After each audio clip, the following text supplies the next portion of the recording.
This is Distant Replay, the podcast that goes back in time to relive all the greatest events that we witnessed in sports. From upsets, to championships, to cultural moments, we discuss it all. Coming up on today's episode. Whoa, he has trouble with the snap, and the ball is free! It's picked up by Michigan State's Jaylen Watts-Jackson, and he scores on the last play of the game! Unbelievable!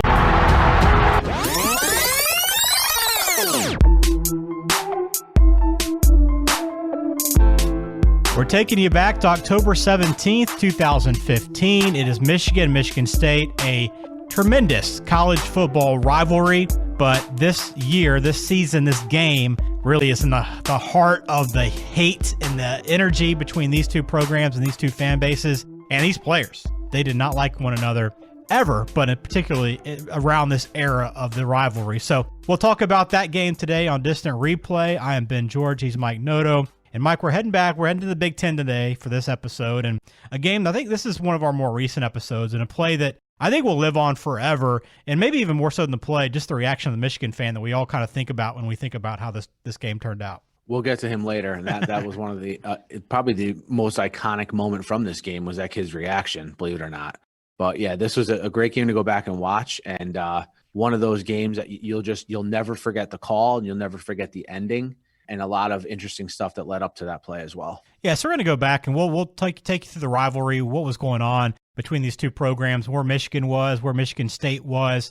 It's only 5 years ago from when we recorded this, but a lot's happened since then, and a lot was happening in that moment that you might have forgotten about. So we're going to take you back through that, go through the game itself as well, plus a little bit of aftermath and how these two programs have kind of moved forward, and especially the rest of that season, how it played out was very interesting as well. Let me remind you, you can find this game. We will put it up online on our website, distantreplaypodcast.com. You can find us on Twitter, Instagram, YouTube.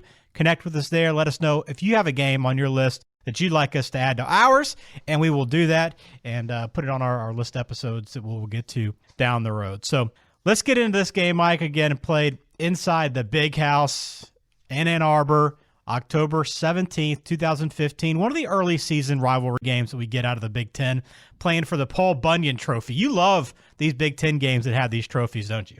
Yeah, it comes to a point where there's so many trophies that I think they kind of lose its luster a little bit when you're an outside fan looking in, right? Like Michigan having a trophy with Minnesota, for instance. Like I can't personally identify with that, but the in-state rivalry, I completely get it. And I get why it's a super big deal to the fans of the Spartans and the Wolverines. Yep, and this was Jim Harbaugh's first year. So let's kind of get into this game, and let's start with Michigan because, we're trying to figure out, get a better sense of where Michigan is right now in this year because they just come through a very tumultuous period of Michigan football. This is a program that obviously had a great run through the 90s, and through the early 2000s, they had some good moments, but they're coming off a period where they're just going through head coaches, and they finally land on the guy in Jim Harbaugh that I know you really like, but he came in, and he's got a different perception right now. But in this moment, this season, this was that home run hire for Michigan. This was the Nick Saban hire to Michigan. This is kind of how everybody perceived it, and they got off to a heck of a start. Entering this game, Michigan is 5-1. Again, much improved from the Rich Rodriguez, Brady Hoke eras, for sure, right? With a lot of the same players from Brady Hoke. So you have to remember that as well, and it's brought up a lot in this broadcast. He has a young, sort of up-and-coming defensive coordinator in DJ Durkin, who became known for other things other than being a defensive coordinator in the last 5 years. But he has the defense rolling, and you put it perfectly. This is like their Nick Saban hire at this point, and that's the expectations they have for Harbaugh. And look, the expectations are warranted. This is a guy who's coming off of a very successful tenure with the San Francisco 49ers. They were one of the most talented teams in the NFL while he was there. And before he got to the 49ers, they're a pretty bad team as well. So I really like Harbaugh. I have a lot of respect for guys who do it at a high level in the NFL. And remember, it's not like he got to a high level in the NFL, faltered, and then became a college coach. He had a falling out with the ownership and upper management of the 49ers and left when he was still relatively at the top of the NFL coaching profession to come back and coach his alma mater. Yeah, and keep in mind, I mean, you mentioned the Brady Hoke and how, he's playing with a lot of the same players. This Michigan team was 5-7 the year before, and they were not in a very good spot, and they still didn't have a ton of talent. I think he brought in a pretty good class his first year and has done a really good job recruiting. But obviously, it takes a little bit of time to turn it around. That first season for a new coach that has to instill kind of everything new culture, new schemes, new players, all this stuff. It's very difficult. But he had a quick turnaround, and they lost to Utah to begin the season. A Utah team that was unranked preseason, but it ended up by this week when this game was played, the week 6 of the season, Utah was ranked 4th in the country at 5-0. So you look at the one loss that Michigan has as to a top 5 team, undefeated team. They come into this game feeling pretty good, but they also are leaning on this defense, Mike, and I'd completely forgot about the run this defense had. And Michigan's always kind of been known for their defense. And I think early Harbaugh era, they had some really, really stout defenses. And this is one of them. They came into this game with 3 straight shutouts, which I had completely forgotten about. And it happened against number 22 BYU, Maryland, and number 13 Northwestern. So the run they're on right now is remarkable. Yeah, 59 straight drives without allowing a point for Michigan heading into this game. It's just a different way to put your 3 straight shutouts number, but still, it's eye-popping for sure.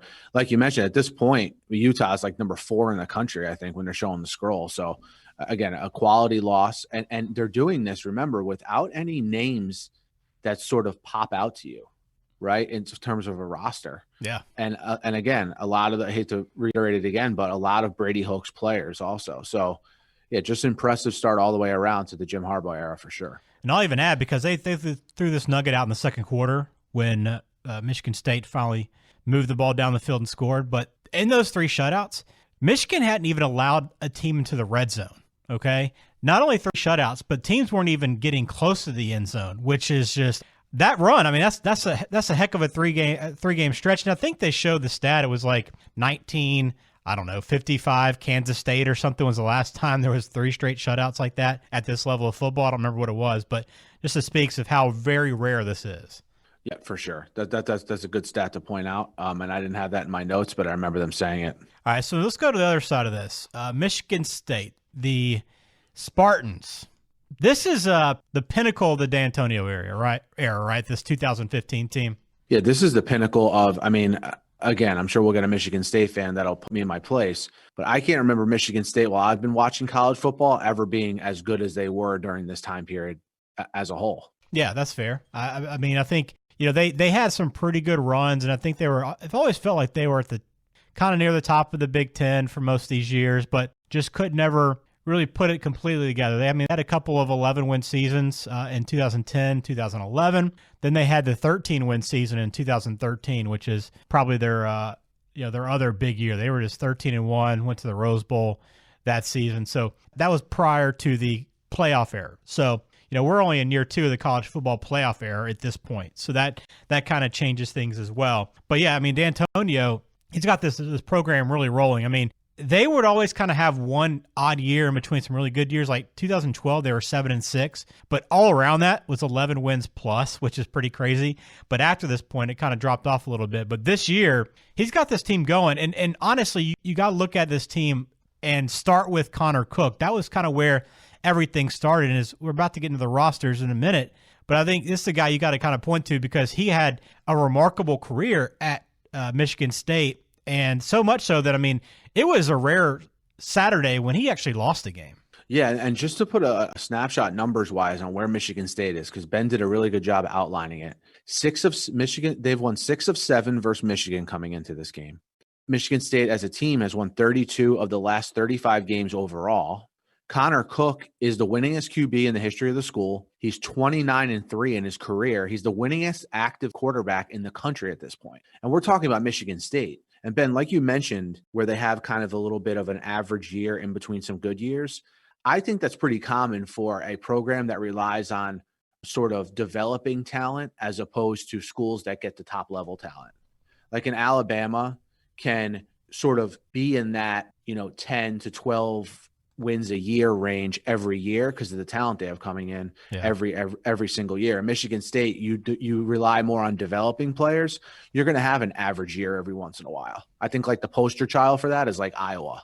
You know, every 3 or 4 years, they'll have like an eye-poppingly good year, but then some average ones. But at this point, Michigan State's sort of taking that next level up because, like you said, they won 13 games just 2 years before, and now they're right back in the thick of it 2 years later. So you can't talk about this game without going back to 2007, okay? And you mentioned Michigan State had won 6 of 7. Well, you go back 8 years prior. They're at the very end of the Lloyd Carr era. Great era of Michigan football. Michigan's on top of the state. I mean, clearly, they're near the top of the Big Ten every single year. It's a great time to be a Michigan fan. Well, you go back to that 2007 game.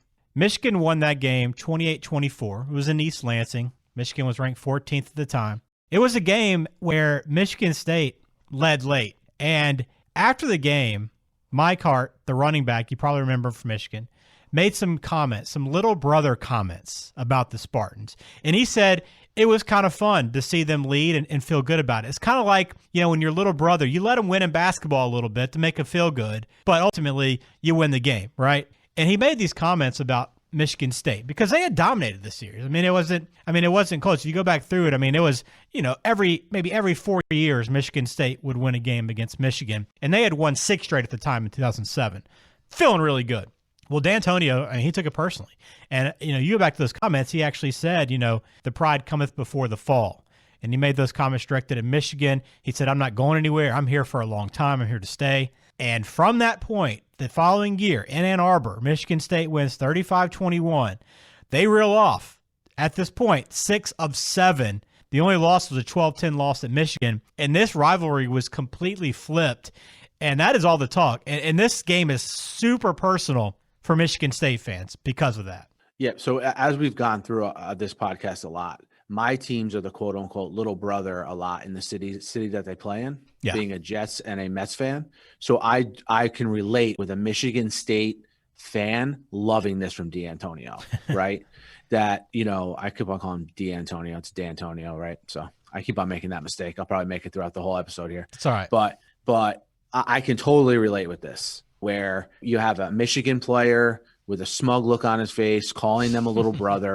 And then now you have the Michigan State coach, very measured, in public, but showing that he was kind of perturbed by what he said. No doubt going back to his team and having that being a rallying cry. And most importantly, delivering results on the field against your most hated rival, who is the more established historical program, right? So it's just a good backdrop to this rivalry to get you to understand sort of what's going on here, sort of under the surface, if you're not someone who follows this rivalry day in and day out. Well said. And you take that personally, and they have indeed. So let's get to this game itself. Let's go rosters now, Mike. And I'm starting on the Michigan side. You always think Michigan's going to be loaded with big name players. But again, where we are in this period of time with Michigan football is there's, it's been kind of a bit of a dry spell with Hoke and Rodriguez. They had some decent recruiting, but they're not recruiting at the upper echelon. But there were a few names on this list. But when I first saw the quarterback, I had fully forgotten about Jake Rudock. This is a guy that if you said, okay, name me, let's go back 20 years and see if you can name me like 7 Michigan quarterbacks. Rudock would even be in my thought to put on that list. And he's starting this game as a senior. Yeah. And he was a transfer, I believe, correct? I think so. Yeah. He was a transfer, I believe, from Iowa. Again, sort of a guy that sort of is just on your screen one day playing college football and you never heard of him. So I hear you on that. I recognize his name once they said it, but if you asked me who the quarterback was, I wouldn't have been able to tell you. Probably the most identifiable player for Michigan from this roster is Jabril Peppers, who played a big role in this game. I think the names of the receivers, J.U. Chesson, Amara Darbo. You remember those names because they played a lot at Michigan, but certainly not a lot of headliners. Yeah, Jake Butt, another guy that was a pretty good little tight end there, still playing, I think, in the NFL. Yeah, I didn't realize Rudock actually got drafted in the 6th round of the NFL draft. Did you realize that? Yeah, I think he was a backup for the Lions, right? Yeah, there you go. So you're our NFL go-to thesaurus. Yeah. You remember that, but I don't. And he did transfer from Iowa. Yeah, he did. And he was the starting quarterback at Iowa for 2 seasons. Again, this is a guy that is out of my college football memory completely, but here he is in this game. Jabril Peppers, you mentioned, is the big kind of headliner. And I remember when he got recruited there, I was a huge pickup for Harbaugh getting him in there, but he was probably the headliner. Jordan Lewis, another good player on this team who actually won one of the Big Ten Player of the Week awards for Michigan this season. So he's had a pretty good career. I think he's still with Dallas. So some decent names there. But again, if you're looking for game changers, if you're looking for huge headliners, I think Peppers is probably the only guy that's going to make that list, I think, in my mind. And as we go through this game, I don't think anybody else stands out as you go through it. So let's go Michigan State. And then we mentioned Connor Cook. It's kind of where it starts. Connor Cook is super successful quarterback for the Spartans. He's led them to all kinds of victories. LJ Scott's another guy that I remember pretty well. He was a freshman this season, and that's probably why I remember him, because he just finished up his career. But who on this roster caught your attention?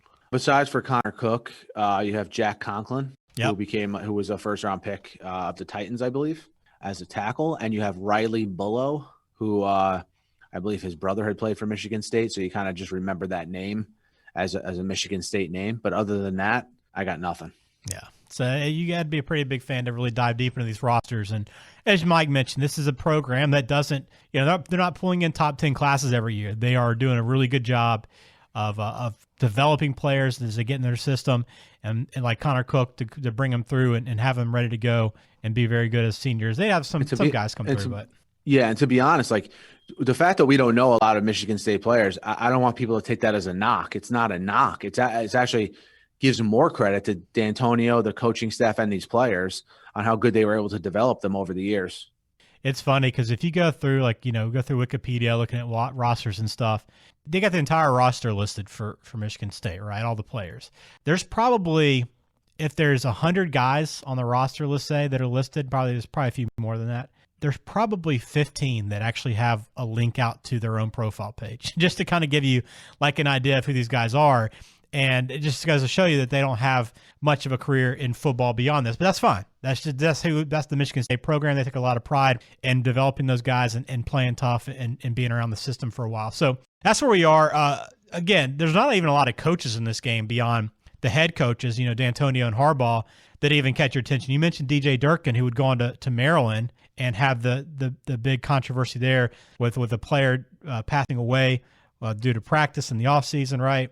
That was a big deal. But beyond this, I mean, there's not even guys on these coaching staffs that have gone on or made a big name for themselves in the last 5 years. No, the headliners from the coaching staffs were the head coaches, and they still are. Yeah. That's bottom line. Let's be frank here, right, Mike? That's exactly. pretty much it. Yeah. Okay, let's jump into the game. This was an ESPN game, a 3:30 ESPN start.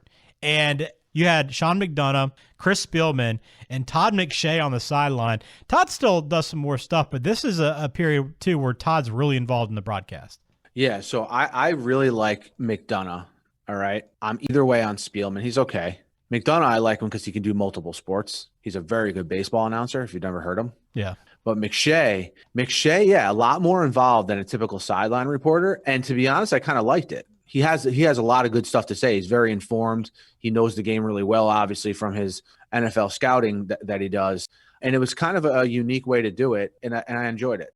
He even sprinkled in some draft-related info throughout the game and sort of really brought you back to that time as well in that respect. Yeah, he does a good job, and I think he still has this role. And there's maybe one or two other guys that do this, but he does a really good job of kind of telling you which guys are important, what these guys – what their evaluations are, who maybe has a future in the NFL, what they do really well, what their skill set is, right? He kind of gives you that scouting report on a bunch of guys while you're in the game, rather than, reporting on different stories that are happening during the game, which is also has this place as well. It's just kind of a different approach to it. But it's fun if you are especially if you're an NFL fan watching college game or really dive into like the draft and kind of evaluating players. It's a fun broadcast to listen to. Yeah, for sure. And it kind of makes you think like, ESPN has a lot of like suspect analysts. Like, would McShay rather work a high profile game and be in this role as opposed to being an analyst, maybe at a little bit of a less marquee game? You wonder if that's a decision he's had to make, because I see no reason why he can't be an analyst and on one of the top teams. That's how polished and prepared and good he is. Yeah, I don't know. That's a good question. I don't know what those dynamics are, but he's got his role, and he does it very well. So let's get into the game, Mike. This game, I loved to start the broadcast. Tom Rinaldi, you got his open to start the game, and that's kind of how you know it's a big game. When you got Tom Rinaldi now doing any kind of little feature on a game, it gets me amped up for anything that he does, and it delivered to start this game and kind of get you set and set the mood for what was to come. Yeah, when Tom Rinaldi does one of those opens, you basically you leave that thinking like, wow, this is like the most important game in the history of Earth. Like, what am I about to watch here? This is going to be great. Yeah, it's like, it makes you feel. It makes you feel like there's two gladiators entering the ring in like ancient Greece or something. Yeah, he would have been or great. Ancient Rome. Then. Yeah, you know. But it's like Michigan State in October. You know. So this game starts off. I mean, it's a pretty typical Big Ten game, right? Defense is in charge early. You got a slower pace, physical game. You got pads popping. You don't have a lot of explosiveness going on. And early in this game, you get a 80-yard punt, which is like the big highlight early on from this game is the 80-yard punt from the punter, Blake O'Neal, who becomes obviously the big story in this game. But early on, this guy's a redshirt senior. He's kind of hamming it up after this 80-yard punt, Mike, feeling pretty good about himself. Oh, yeah. And look, you hit on the same things that I can't – and I promise you we do not compare notes before the show this in depth. I have the same notes I have. It's a very Big Ten scene, right? It's cloudy. It's the middle of October. There's not particularly athletes all over the field. And the two biggest plays of the first quarter are an 80-yard punt and an 8-minute drive that ends in no points. Isn't that perfect? Yeah, it's a very, very Big Ten first quarter. It was scoreless after the first. The other kind of thing to note is they do talk DJ Dirk and kind of profile him a little bit as one of the rising stars in college coaching. Just kind of give you a sense of where he was at this time and kind of what's happened since is, unfortunate, definitely. But they make a point of pointing him out in part of this defense here being so successful. Second quarter, we move in the second quarter. Mike, again, this first half, there's not a lot to point to. The second half is kind of where a lot of this stuff happens. But the Wolverines do score first, and they do it behind a power run game, and they do it with their fullback. Again, right now, I mean, this is only 5 years ago, but it still seems like there's not a lot of fullback involvement in college football, even 5 years later. But Homa, this guy from Utah, who's got the classic, like, you expect this guy to be on Utah's roster or BYU's. He's got the long, like, Troy Polamalu here coming out the back, runs tough, very physical. You don't want to get in his way. He's kind of the headliner on this drive and finishes off with a touchdown. Yeah, and both teams had fullbacks that played pretty big roles in this game.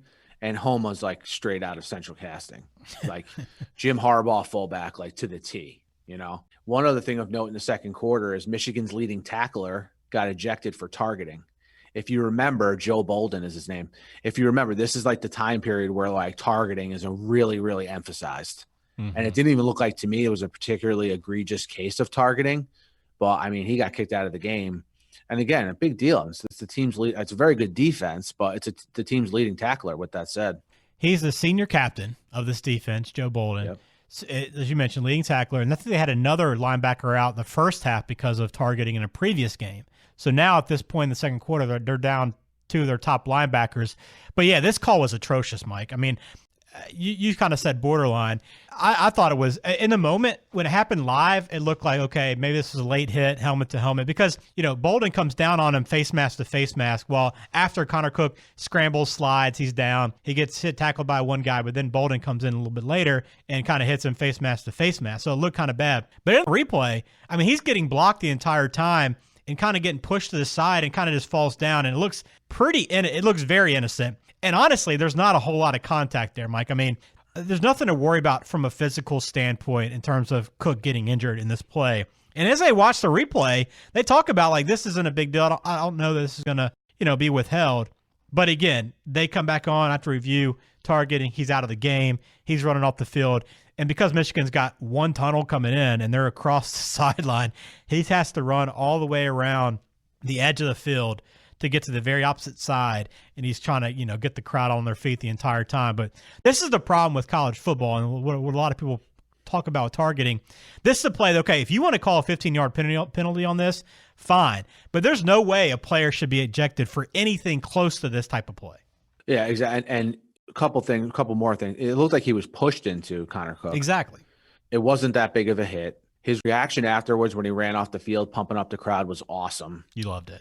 And yeah, I did. And you can even see the announcers did not agree with the call, but they weren't even really over the top criticizing it because they're probably told, hey, look, don't go crazy about this targeting stuff because it's a point of emphasis this year. Probably, yeah. So it's just kind of like at this time, a very, very sensitive issue.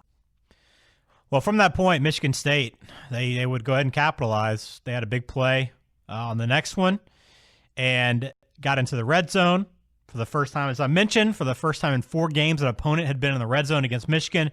The very next play after that, L.J. Scott, 11-yard TD run, and a 7-7. Already, this is a big play in this game. It kind of is a turning point, I think, because I don't know, Mike, that it would have had a huge impact the entire game in terms of keeping Michigan State from scoring. But I think you kind of feel his absence in that defense immediately. Yeah, for sure. And obviously, when your leading tackler, who's a linebacker, is out of the game and they score on a touchdown run, it stands out. Michigan came right back, though, with a huge return by Jabril Peppers, and that would be a theme of this game. He had a lot of good plays in the return game. They cashed in the big return, but not with a touchdown. They kicked a field goal to make it 10-7 Michigan. And something else to point out, right, is this is McShay from the sideline with a report on Connor Cook saying he's a first-round prospect at this point. Mm-hmm. But Chris Spielman bringing up the fact that Cook was not voted team captain by his teammates, and that became a major thing for Connor Cook later on in the draft evaluation period. Like that was a thing that analysts brought up. Oh yeah, as to why, like, is there like question marks like about his character because he wasn't voted captain? That became a real thing, and I don't know if the seed was planted first in this game or if it was a thing by this point already. But it stuck out to me as someone that I follow the NFL draft pretty closely. Yeah, that's interesting. I made a note of it too, and they started talking Connor Cook and his ability and what he's able to do. And look, he's a solid quarterback, right? But I don't think when I was watching this game that I was going, yeah, this guy's a first-round pick. It didn't feel like that. He made some decent throws, but he also made some pretty bad throws, like including like a couple of times where he would bounce one into receiver like 4 or 5 yards short. Bad throws. And I'm thinking, is this really, like, I stopped, paused it, and I had to go back and make sure he said first round pick. And not to take anything away from him, he had a great career, but it felt like a bad scouting report at the time. And it's interesting to kind of hear how it played out, especially with that captain thing playing a big part of it. Yeah, you hit it on the head though. A lot of times these guys who have good records, who are big, and who have a good enough arm, they start the season in September, October as sort of having a head start in the NFL draft evaluation process. And then as the year goes on, and then most importantly, as the combine happens, they kind of lose their luster a little bit. Yeah, like a prototypical guy, 6'4", 220, right? That's that quarterback we want. Now we're kind of moving away from that a little bit more now with the way the game's changed. But yeah, he had a great career, but I didn't see a lot of that NFL potential in this game. I don't know. I'm definitely no Todd McShay. Yeah, exactly. So we have he targeted one receiver 10 times in the first half. That's also of note. Aaron Burbridge targeted 10 times in the first half. Michigan State has double the time of possession that Michigan has, again, because of that 8-minute drive where they scored no points. 142 total yards for Michigan State to 95 for Michigan in the first half. So, again, typical Big Ten game, and we're at 10-7 at the half. Yeah, so third quarter, this game starts picking up, and it kind of gets a lot more interesting. You had a fake punt early in this game, and punting, again, huge story in this game. 80-yard kick. Now you got a fake punt for Michigan State on their first possession, and it comes up short. It's an interesting call early on in this half for them, but it's just crazy to me looking back on this game how much punting played a part in it. Punting played a huge part in it, and what also played a huge part in it is replay reviews. And I don't know how much you want to go into these, but it was absolutely mind-numbing how many replay reviews there were, highlighted by Michigan, who had 3 replay reviews in a row on runs from the goal line. I don't remember. I was trying to think. I don't remember a time where you've had 3 straight plays reviewed for touchdowns. And the first 2 were not touchdowns. The third one ended up being a touchdown, even though I still didn't think it was that clear. But again, you're talking about a lot of this quarter is eaten up by review after review after review. Yeah, and that becomes a major storyline in the game. Punts, reviews, and the kid flipping off the camera in the stands after Michigan finally does score the third time around to make it 17-7. That was funny when the kid flipped off the camera. That was an aggressive middle finger too. Yeah, that was I know the camera's there and I'm flipping it off. So 17-7 Michigan. at this point, third quarter, State answers, long touchdown pass after another long review, by the way, Mike. And it's now 17-14. Quarter ends with a little bit of a controversial personal foul call against Michigan on a third down stop. It just seemed like, again, a lot of these notes that we've taken are external factors, right? I mean, it's not plays that are being made on the field. It's more calls that are happening throughout. Yeah, it's not really like a crisp game to this point at all. Whether like as far as the rhythm of the game, when you have the offense is not playing particularly well and the replay reviews. But like you said, Michigan State came right back, 5 plays, 75 yards to make it 17-14 Michigan. And then Michigan made it 20-14. They drive down, kick a field goal, 2:06 left in the third quarter. Again, Michigan 20-14 lead. You know what's funny about this quarter? I felt like it was a wide open quarter in terms of this game. Like if you watch the first half and you kind of get, in the sense of Big Ten football, I felt like this quarter was kind of wide open back and forth. And there were 17 total points scored. It was 10-7 that quarter. Like that's it. Like it felt like a quarter that would have been a, 17-14 quarter, but even like a back and forth in this matchup resulted in just 3 scores. Yeah, it was an offensive explosion for this particular time and place. Yeah. So fourth quarter we go 20-14, as Mike mentioned. Michigan State early in this quarter fails on a fourth down try. Again, Michigan State. What do you make out of their a lot of these decisions, Mike? I felt like they took a lot of chances here in this game throughout, like the fake punt, this fourth down call, and maybe it's the right call. But Michigan's not moving the ball. They're moving the ball okay, but it's not like their offense is going up and down the field. I feel like you kind of lean on your defense in these kind of games. Yeah, and you bring up a good point. D'Antonio was very, very aggressive in this game, but they go through it. In the broadcast how it's kind of his MO in big games. Yeah, it is. Something the announcers were aware of and something Harbaugh was aware of. So I'm okay with, especially like we talked about, sort of like I don't want to use the term again, but I can't think of anything else. A little brother type of mentality. I don't mind that. Go win the game. Be aggressive. Right. I like that. Kind of exchanging possessions. Michigan continued to kind of have control field position in this quarter, and they added a field goal to go up 23-14. So a 9-point lead for Michigan in this game with 9:25 left. Ann Arbor's feeling good. All those fans in maize and blue were feeling really good about where things were going, Mike. But Michigan State had a play that I did not expect to see. We go back to the fullback. A catch, not really out of the back. It was out of the backfield, obviously, but he'd kind of gotten it free from the defense, kind of along the sideline. Cook hits this fullback, Pendleton, for a 75-yard catch and run from the fullback. And this is perfect Big Ten football. How does a fullback catch? It was probably, a 15-yard pass, and he took it 60 more yards after the catch? Yeah, remember when Berman used to go rumbling, stumbling? Right. Like that's what you're thinking of when the fullback was running down the field. And it's just so classic that no one on the Big Ten Michigan defense can catch a fullback. After he catches the ball 15 yards down the field, he breaks one for 75 yards, and you're like, wow, a 75-yard touchdown. But not so fast. We have another review, and it's found that he's down at the 1-yard line. It looked like a touchdown, too. But. It looked like a clear touchdown. I mean, I don't even know. At this point, the reviews are getting comically ridiculous, if that's a term. It is. And this, by the way, was Pendleton's first catch of the year. Okay? So and this dude is like a fullback. He's right. Not like one of these fullbacks that's like a pass catcher first. He's a fullback.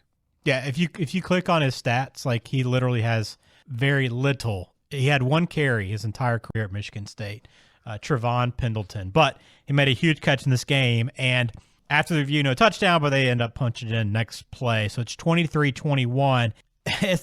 It's pretty crazy because they're down 9 now. It's a 2-point game. State even gets the ball back at their own 40 with 7:30 left. So at this point, McDonough also points out the Michigan's punter has been one of the stars of the game throughout this. And did you notice this too? It felt to me every punt that went along, and there was a number of them, but every punt for Michigan that happened, it seemed like State was getting closer and closer to blocking a punt. I don't know if it's because I knew what was coming, but it felt like with every single punt, State was inching that much closer to making a big play. So that's perfectly said. The punt with 5 minutes left, when McDonough called him like the player of the game, the punter, that punt, they were very close to blocking it. And I thought the same thing. Okay. We're on the same page there then. Yep. So here we go. 2:30 left. I've got State gets a first down at the Michigan 36. Okay, 2:30 left. And I'm trying to go through this timeline in my head, like, how does Michigan lose this game? And it's even more remarkable. That's why I love going back to these games, Mike, because you forget just how improbable things are a lot of times. Like, okay, yeah, it's a big deal the way this game ended. But you go back and you look at this 9-point lead fourth quarter, but then again, State gets a first down. They're at the Michigan 36. They're driving. There's 2:30 left. This is essentially 99 times out of 100, probably more than that. This is the final drive, final opportunity of the game. State gets I think gets sacked. It's 3rd and 19. And I thought at this point too, Mike, at 3rd and 19, I don't know why they don't try to get 2 10-yard plays. They took 2 throws of 20 yards down the field trying to get the first down. And I'm just trying to figure out why didn't they try to get small chunks and go for it on 4th? They knew they were going to go on 4th down anyway. Why not try to get those little bit of yardage and try to get a little bit closer? Yeah, especially when all they needed was a field goal here. Yeah. 23-21. And you're right. They took 2 big shots down the field on 3rd and 4th down, and some good plays by the Michigan defensive backs on those throws down the field. That sack was huge earlier in the drive on 2nd down. It put them out of field goal range.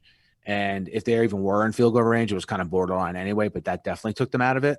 So you have a situation where Michigan State turns the ball over on downs. Everyone is talking about how the game's over, and Michigan State uses its last timeout with 1:42 left. And this whole sequence of downs, so this Michigan, after the timeout's taken, the 2nd and 3rd down, the announcers, this was one of the funniest parts of the game to me. The announcers are lauding Jim Harbaugh because they have time here because they're just running the ball into the line on 2nd and 3rd down. Yeah. They're lauding Jim Harbaugh. They're talking about his 4-hour practices. They show Desmond Howard smiling on the sideline. Yeah, he was eating it up. There's graphics showing their upcoming schedule, and if they win out, where are they going to be? It's one of these things when you're watching the game, you aren't really paying attention because you kind of think the game is over. Mm-hmm. But when you go back and watch this, it becomes funny in retrospect. Yeah, and I think after that, when they stopped Michigan State on the 4th down, wasn't Harbaugh celebrating the game was over? I mean, that's where everybody's mindset was, to your point. And so Michigan State used their last 2 timeouts, and Michigan takes its final timeout with 10 seconds left to milk as much clock as possible. 10 seconds left, Mike. 1 play to get off. That's it. Just 1 play. I mean, when you watch this again, and after what the punter had done, Blake O'Neal had such a great game, 80-yard kick. I mean, they were talking about this is one of the best kicks that you'll see in the Big Ten all year. I mean, he was a focus point of this game throughout. And then all you have to do here, and I don't know what kind of conversations you're having in that point if you're Harbaugh, but the snap comes in low. O'Neal can't handle it. It bounces in front of him. He tries to pick it up. He's just reacting to the moment. Instincts kick in. He tries to pick it up and just kick it off. Just get it off my foot somewhere. And it just kind of, falls into the hands of Jaylen Watts-Jackson, who takes it to the house. An incredible return, too, by the way. I mean, I love this return. He's weaving in and out of traffic, has to cut back, and falls into the end zone as time expires. And the clock goes down. And at this point, everybody in the stadium's like that one kid we've seen, the iconic image, hand on their head. What am I just witnessing? Michigan State pulls this off. This game was over. There's no way this can happen. But to what I was originally saying, Mike, in that huddle, I mean, don't you say, look, okay, we just need to get this kickoff. If there is a bad snap, just fall on the ball. Just pick it up. Don't try to be a hero. Fall on it. Make Michigan State just throw it to the end zone one time. We'll take our chances. That's when Harbaugh called that timeout preceding that punt that he had to have mentioned that. For a guy that's as prepared as Harbaugh is, he must have mentioned it. And look, I mean, McDonough's call with his voice cracking was legendary. The kid with his hands on his head, legendary. A guy like Jaylen Watts-Jackson, who's was a backup defensive back, he'll go down in Michigan State history now. No one will ever forget that name, Jaylen Watts-Jackson. That was the game's first turnover, by the way. And look, it propelled Michigan State on a college football playoff run. And for that program, that's a super, super big deal, like we hit on earlier. And look, there's so many things you go over, like at the end of practice on, hey, if this happens late in the game, you do this. And these things kind of never happen. But you see the importance of making sure that, it's buttoned up in situations like this. And unfortunately for Michigan, they're at the losing end of this. Yeah, and I'd forgotten, too, that he got injured on that play. That's one thing I'd forgotten about this moment was when he got jumped on by teammates and stuff. It dislocated his hip, and he ended up having, changed his career, essentially. And wow. He's a freshman at this moment. Did you not realize that? I did not realize that. No. You're talking about Watts-Jackson? Yeah. Wow. Yeah, no, I didn't. I think you probably saw it at the end of that game, like when he's kind of still laying in the end zone after, the play's over, guys are up celebrating, and he's still kind of on the ground. And you may think, oh, maybe he's tired or whatever. But, yeah, I mean, he had that he had a hip injury because of that. Ended up coming back and playing some the next year. It was a broken hip. Came back the next year, played some, but then didn't play a lot his last couple of years. Ended up transferring to Air Force. But, yeah, that was a huge game changer for him. But yeah, I'd forgotten about it. I remembered it because it became a story after the fact. But yeah, I mean, you forget that quickly. You see that play, but that sacrifice essentially he made to win that game. Yeah, and look, that was such a you just outlined for me, what happened to him in the aftermath, and I didn't even know about it because of how legendary this play was. Yeah. Well, to talk about where they went from there, so as you mentioned, it kind of sprung a playoff run for Michigan State. And this Michigan State team, they had a setback a couple weeks later at Nebraska, lost that game by 1, but they had a great schedule at the end of the season to kind of propel them back. They went to number 3 Ohio State, won that game. Then they beat number 4 Iowa in the Big Ten championship game and had the chance to go to the college football playoff. But we all know what happened in that game against Alabama. It was a complete shutout. Michigan State couldn't do a whole lot in that game, lost 38-0. And I went back, watching this game again, Mike, it's no surprise that Alabama took it to them. I mean, this Michigan State team was good and fine, but a playoff team matching against like elite talent, you just could kind of see that coming. Yeah, anyone who followed college football back then, Michigan State was a good story. It kind of reminds you like when Washington got to the semifinal. Didn't Alabama play them too? Yeah. The 1 year, like it's kind of reminded me of that. Yeah, it kind of reminded me of that game. They kind of blend together for me, like teams that were woefully undermanned to face a team like Alabama. Yeah, they were. And then Michigan would go on. They would go on a nice little stretch. They didn't play a super tough schedule, but again, they would lose to Ohio State, get blown out 42-13. The start of that, Harbaugh failing to beat his rival. They had a nice win over Florida in the Citrus Bowl, nice blowout win actually over Florida in the Citrus Bowl. So this, I would say, a very successful year for Harbaugh. And this kind of now in retrospect, maybe with Harbaugh kind of being on the hot seat, maybe he's turned the corner in 2020, a good start to the season. But it's a guy that needs to win some big games over top teams, which is what he's failed to do. And this is kind of a great start to the season. Things are very optimistic in Ann Arbor, but 5 years later, still about in the same place. Yeah, and I can tell you, say he's on the hot seat. Michigan will not fire Jim Harbaugh. Write that down wherever you want. That'll never happen. He may leave or he may find another job, but they will never fire him. Who are they going to replace him with? Look, we could have a whole podcast on that, but I would agree with you. But I mean, you got to start beating your rival, Mike. I mean, they haven't beaten Ohio State since 2011. That's fair. And he's had some pretty good teams, but they had an two overtime loss. Okay, that was the following year when Michigan was number 3. But even when Michigan was number 4 in the country in 2018, they got blown out 62-39. Again, last year, 2019, got beat 56-27. So they're not just getting beat; they're getting embarrassed many times. Yeah, you're right. It's a fair point. So, I have no comeback for that. It's a fair point. I don't know. So I think he could be fired. Now he might end up leaving for an NFL job or something if he feels the seat as a little too warm. But he definitely needs to win one of those games. And watching Ohio State continue to have success as they do just kind of adds to it. But we'll see. We'll see how it plays out. But to your point, I mean, he is nearly untouchable at Michigan, I would say. Yeah. What else? Let's go outdated, Mike, in this game. There's even with it being just 5 years ago, a few things that caught my attention. This was during the time when Lamar Odom was in the hospital. Remember that? Wow. Yeah. Oh, yeah. Did you remember seeing that news on the bottom line? I didn't catch that. I caught some other stuff on the bottom line that I'm going to point out to you, but I did not catch that.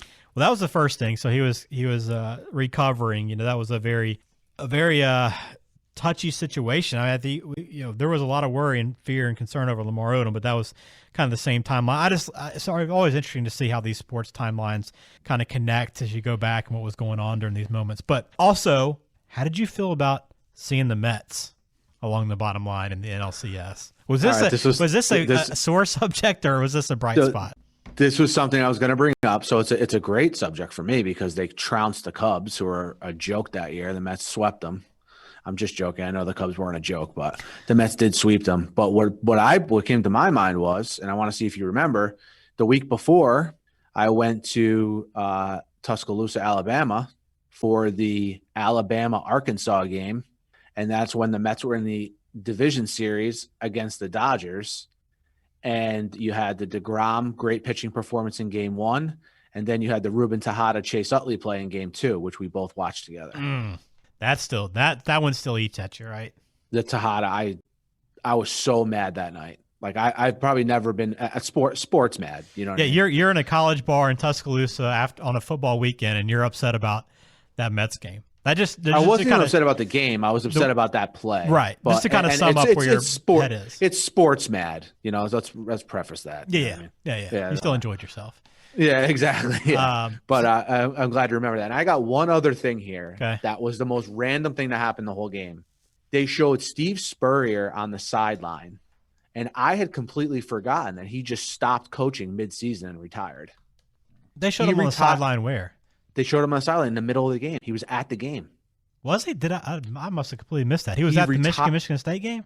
He retired on October 12th, and he was at this game. He retired mid-season. Well, I remember the highlight. They showed a highlight, one of the cut-ins of South Carolina, and they said first game post-Spurrier. And then they immediately showed him right afterwards on the sideline with his wife. Must have looked away at that point. That's pretty funny. Sideline. He retired October 12th, and he's catching a game at Michigan a week later. That's the dude that just doesn't give, a single. He does not care. A single F. That's like the most Spurrier. And his reason for going was he had never been to the big house. He had never been to the big house. He's like, I'm retired, honey. What's first on our bucket list? Let's go see Michigan. Honey, you've catered your whole life to college football for 40 years. We have a Saturday off. What do you want to do? Oh, let's go to Michigan in mid-October. By the way, I was thinking about where I was, speaking of cut-ins for this game. I was at the Alabama A&M game down in College Station. That was a fun one, by the way. We got a bunch of cut-ins because Derrick Henry set his career high in the first half of that game. And we got to see a couple of highlights there. They ran all over him. But in that Texas A&M game, they had Kyle Allen and they had Kyler Murray both play in that game against Alabama. About that, Mike. Interesting. Yeah, no success either. I was at one of our mutual friends' houses, and to be honest with you, we watched almost this whole Michigan State game, and I talked about that lull between first down and fourth down in the punt. Mm-hmm. We had all stopped watching and weren't even looking at the screen, and McDonough's voice crack is what made us all turn around. Yeah, I don't think I definitely didn't see this in real time. I think I caught the highlights afterwards because it aired, same time as the game I was at. So very interesting to go back. But this is the first time I actually watched the game completely start to finish, and it was a fine game. It was the second half was a little bit better. I think again it was marked by a lot of reviews, some questionable calls in the field, targeting. Still not great watching. When it was kind of getting started. I still hate seeing guys get kicked out for very, very innocent plays like we saw in this game. But ultimately, still one of the craziest endings, and is still I don't know how you lose that game if you replay that game 10,000 times. I just don't think that happens. Everything had to break the right way for Michigan State to win that, and they did. And to your point, Jaylen Watts-Jackson, he transferred to Air Force. I think is working at a car dealership in East Lansing. You think he does some pretty good business there? Oh yeah, he probably has like a poster of the play in his office somewhere. I read on message board as I was kind of researching it to see what he was up to. A forum for Michigan State, and it was the guy said, he mentioned, I think he's working at the Subaru down the street or whatever. And somebody said, oh, really? Is that true? And he's like, yeah, I was actually in there. My wife's getting her Subaru service, and I hear Jaylen Watts-Jackson call on line 3, and I turned around and it's like, wait, what just happened here? I was like, that's perfect college football. What's two things from that? One, the fact that they still call him by his full name, right. Jaylen Watts-Jackson, so they didn't call him Jaylen over the intercom. And secondly, don't sleep on Subarus. They're great cars. Do you have one? My whole family has. My whole family has the same car. There you go. Unbelievable. Learned something new today. All right, Mike, let's wrap it up. Good episode. Had fun going back. One of our earlier or more recent games, but it's good to just watch this game over and still cannot believe how this one finished up. Make sure you connect with us again. DistantReplayPodcast.com is the website. We'll put this game up there. You can go back and watch it. Watch that ending again as it aired on ESPN. Follow us on Twitter. Connect with us on Instagram and also on YouTube as well. We put every episode there. Mike, that'll do it for this episode of Distant Replay. Enjoy it, my friend. Enjoyed it as well, Ben. Until next time.